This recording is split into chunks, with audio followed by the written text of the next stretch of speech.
বৌমা, এই বৌমা, জি আম্মা। একটু এদিকে আসো তো। জি আম্মা, আপনি আমাকে ডেকেছেন?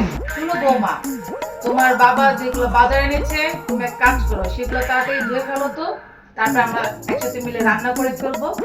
যাও তো বৌমা। আচ্ছা ঠিক আছে, আমি সব করে দিচ্ছি, আপনি চিন্তা করেন না। আজকে আম্মা যেগুলো বলেনি আমি সেগুলো সব কাজ করে ফেলছি। আম্মা তো খুশি হয়ে যাবে। যাই দেখি তো বৌমা সবজিগুলো কিভাবে ধুয়েছে। বাহ বাহ, বৌমা তো দেখি সবজিগুলো অনেক ভালো করে ধুয়ে ফেলেছে, অনেক কষ্ট করে, খুব সুন্দর। বৌমা, এগুলো কি করতেছো? সবজিগুলো তো সুন্দর ধুয়েছে, এগুলো তুমি কি করতেছো? কি করতেছো তুমি এগুলা? হায় আল্লাহ, আমাকে একটু বলবা তুমি এগুলা কি করতেছো? জি আমি এটা লাস্টে একটা কাজ হচ্ছে দুধটাই বাস এটা ধুয়ে নিচ্ছি, বাস আর কোনো কাজ নেই, সব কাজ করেছি।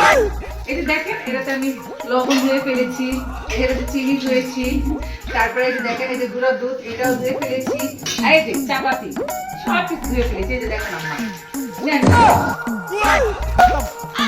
এগুলো কি আমার চিনি? বাই বাই এগুলো কি করবা? এগুলো ধোয়, ধোয়। गया